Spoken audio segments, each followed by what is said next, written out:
Good morning. It's raining in Massachusetts, so I'm not having sex with my husband, you guys. I know Christians don't usually talk about sex a lot, but I'm not having sex with my husband. It's not because I don't want to not have sex with my husband. It's because this pill, this medication in which they put me on in the gynecologist, is causing me to have a menstrual cycle that is longer than normal. So it's been a struggle, and I think that, honestly, my opinion, that having a healthy sex life in a marriage is very important. It all just depends on how you and your spouse are active, like how you guys' body reacts to each other, and how much of a hunger he has and how much of a hunger you have as well. Good morning. So, but I feel like it is needed, something that's needed to keep the love going. Welcome. To find a like I said, it all depends on how you and your spouse's sexual hunger is. Honestly, I have a great sex life. You know, I have a healthy sexual appetite, seeing that when I was younger, I used to be in prostitution. Now that then for a while, when I was in prostitution, I did the celibacy thing, and I can't say that I didn't fall a few times, but I went back to doing the celibacy thing. And, you know, but now that I'm married, I can have sex with my husband. It's, you know, something that the Bible says to do, you know, so that you guys don't fall into other temptations. You know, I believe that, you know, my husband deserves my body. Now, before, like, I used to have problems with sex, and I used to think that sex wasn't a part of love, you know, like it was just something that you just do, because I use it in the wrong way. I use it for things like prostitution, but now I use it for a better way, which is love, and eventually to have a child, and to show, you know, I feel like my husband. My big thing is I've had to live the celibacy lifestyle, you know, and I know how hard it is to, you know, especially after coming out of prostitution and then trying to live a celibate lifestyle. Like, that was really hard. And so, like, the whole thing is like, there are so many people who, they get in marriage and then they don't want to have sex. Like, do you know there's people out in the world who are living for God and are not married and don't have sex? Like, and then you get into marriage, and one of, like, the biggest things that the Bible talks about with men is for the men, you know, to love their wives, but also to, you know, not commit adultery, you know? And then you're, like, harboring sex from your husband. I mean, it's not something good, you know? Like, it leads to adultery, and then people wonder why that people go out and commit adultery or cheat, and, you know, because you're not, you know, having your relations with your husband. It's, you know, like, for someone who didn't understand the intimacy of sex, and now understanding the intimacy of sex, I really encourage it, because, like, before, sex was just one of those things you use because, you know, you can manipulate, and I was getting money out of it, and, you know, for attention. You know, I use sex as, oh, pay attention to me, you know, pay attention to my body, look, me, you know, one of those things. But now it's more of a love thing, you know, it's more, yeah, it's more of a love thing. It's more of a, we're gonna create a child out of love and understanding each other, you know, versus something that's just, oh, you know. And I once said, one of the things that I once said was, you know, in one of my videos I made the beauty of sex and the sin of sex is, sex is like this. You have a creator who made a fork, And the purpose of him making the fork was to poke the food and to put it in the mouth, okay? Now, that was the way that it was intended to be made, you know, and used. You know, that was its reason of being made, to be used, you know, to eat food with. Now, if you take that fork and you stab someone with it, that's not using it in the right manner. But if you use sex in a beautiful manner, in the right manner, then it becomes great. But if you use sex in a bad manner, then it's not so great. And so when I have this issue with my doctor where she thinks that me having my cycle is normal past its days, it's not normal, because like I said, I want to use my fork in the correct manner. You know, I like to eat every day. I don't like to be hungry. I like to fulfill my appetite. But the doctor, okay, is saying that my body using these medications is acting normally, and that I can't have the correct appetite or live normally, that I have to suppress my appetite due to my cycle. And that's not gonna happen. So I am stopping taking this birth control pill, and once I stop going through my cycle, which should have been done maybe like 8 days ago, then I'm going to have sex with my husband. But I'm not having sex with my husband right now, only due to the fact that, you know, yes, we're trying to avoid having a child, but not because you want to give me a medication that's going to make me have my cycle for, you know, trying to tell me that I'm supposed to bleed straight 3 months. Says who? Ooh, that's not natural. That's not natural. Like, I donate blood, you know, like if I wanted to, you know, get rid of that much blood in my body, I'd go and donate it.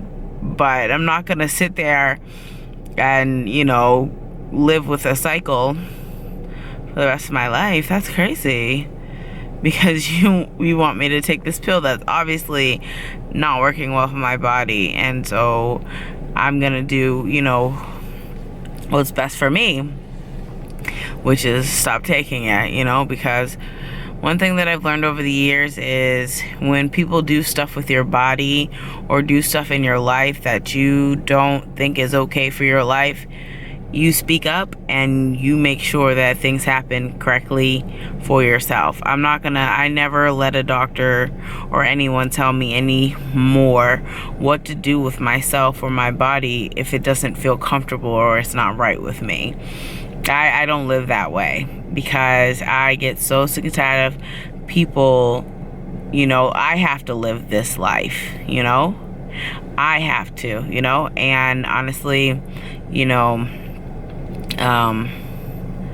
like, for instance, before I used to have issues with like having sex with men because, you know, they would use up my body. Like, I want to have sex with my husband. I want to offer my body to my husband. This is what I want to do, you know, and just because you guys think that me having my cycle, yeah, of course. Me being on birth control was to prevent birth, not so that I could have my cycle.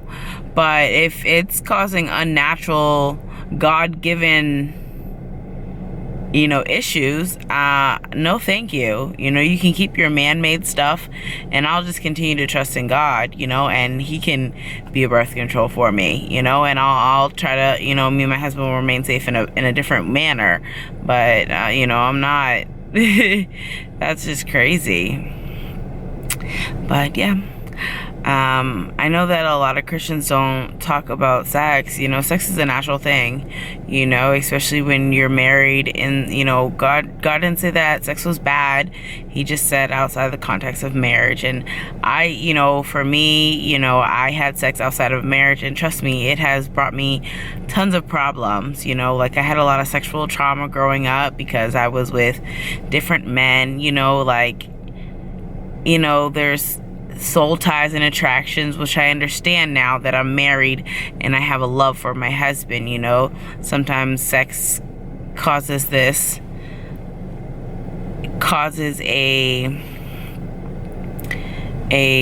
attachment, to the person in which you have like a soul tie, to the person in which you have sex with. And so, it's very important that you're not jumping people to people, because at the end of the day, it causes a lot of grief. And like one of the biggest things that I've learned is a lot of prostitutes end up with depression because they have so many sexual partners.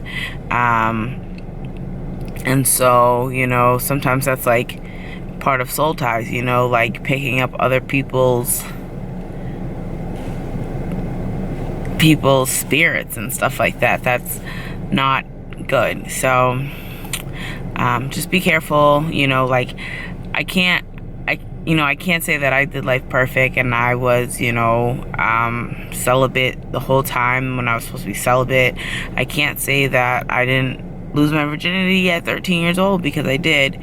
I can't say that I waited till marriage, but one thing that I can say is that because I did not wait, and because I prostituted, and because I did things outside of the context in which they weren't supposed to be done, I suffered a lot of consequences to it.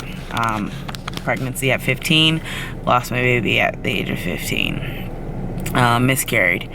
I suffered through rapes and sexual trauma, and there's been a lot of things in which, if I knew better then, I would have done better.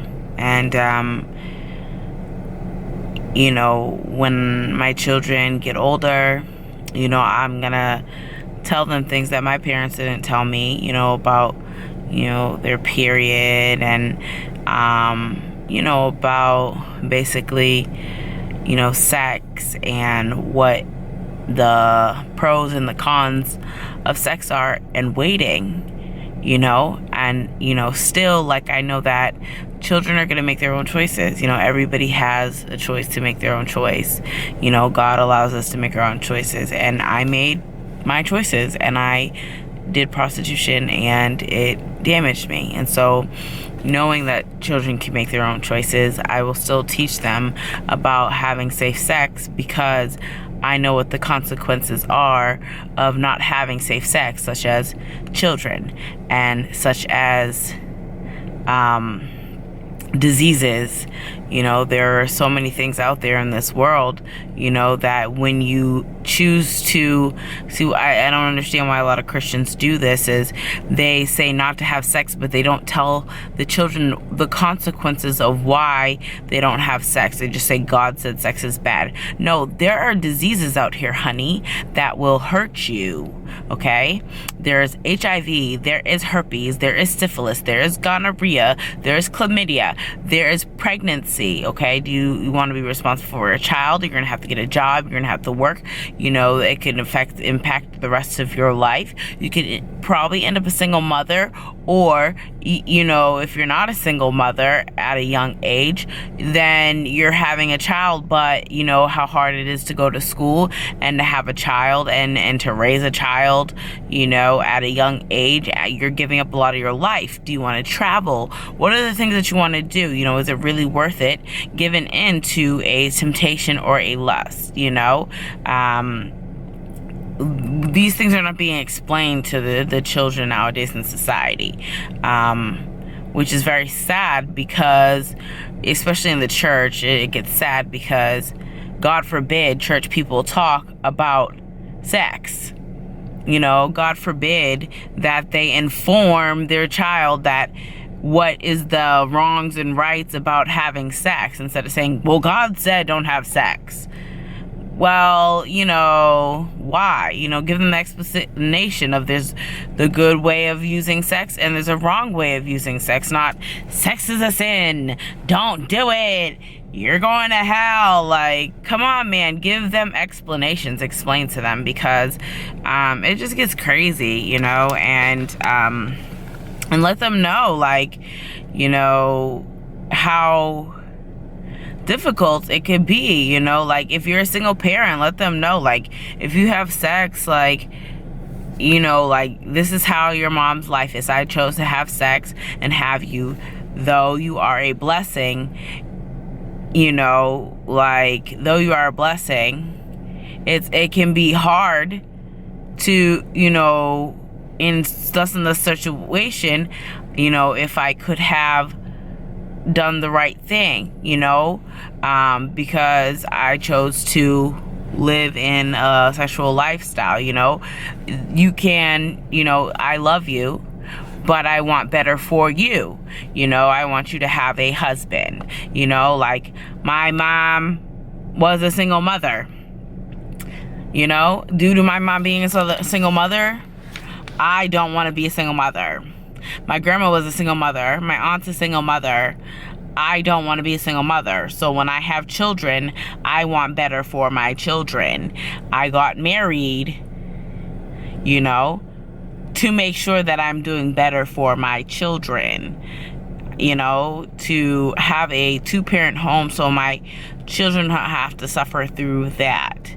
Because I'm not a man. I can't teach a little boy, and God said I'm gonna have a son, how to do men things, So every day I pray that my husband learns what he needs to do as a man, because he didn't have his father, to be a man for his son. Just like, I didn't have my mother, so I need to be a better woman to be, if I have a daughter, to be a better mother to my daughter, like, it's something that is, that's what was originally supposed to happen when God decided, because if there was no man, there'd be no woman.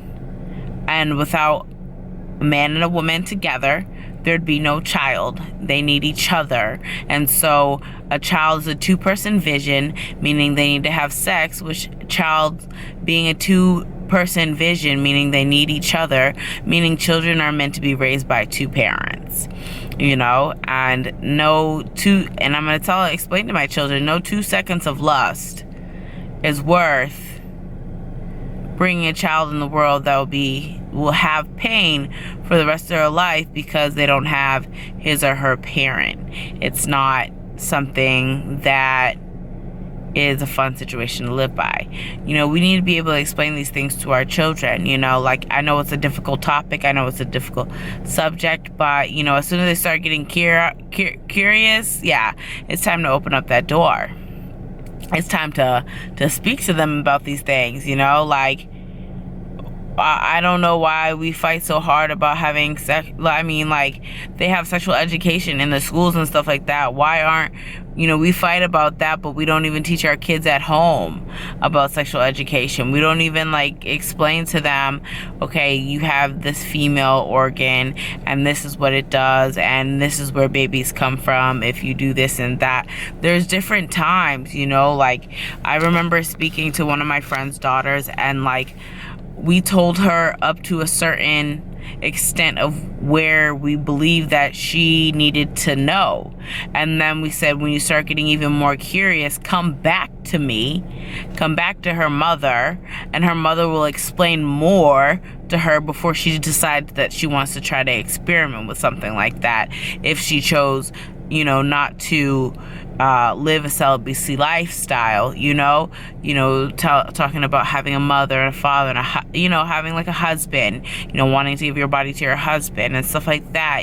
Those are things, when I talk to my little brother, he's young, but like in this world, there's there's so much stuff, you know, and when I talk to my little brother, like, he's like 7 years old, and I still, you know, tell him, like, yeah, you know, like, you know, because, like, I believe when he was younger, he was like, he kissed a little girl, and I was like, you don't kiss on little girls, you know, like, that's for your husband. That's, you know, husbands do that with their wives, you know, like, we live in a day and age, you know, you have to tell them. And he went back to my mother and was like, Jasmine, talk to me, you know, like, they see these things at a young age, and they go out and they want to experiment, you know, and, you know, when they start getting curious is when you explain to them. Yeah, he's 7 years old, but I got to explain to him because he kissed someone. That means he needs to know. He needs the knowledge. That's something you do not do. That is a no-no. You do not do that, you know, and not just say, no, don't do it because I said so. I explained to him, those are something that you do with your husband and your husband or your wife, you know, or that is something that you do with your relatives, like your mom.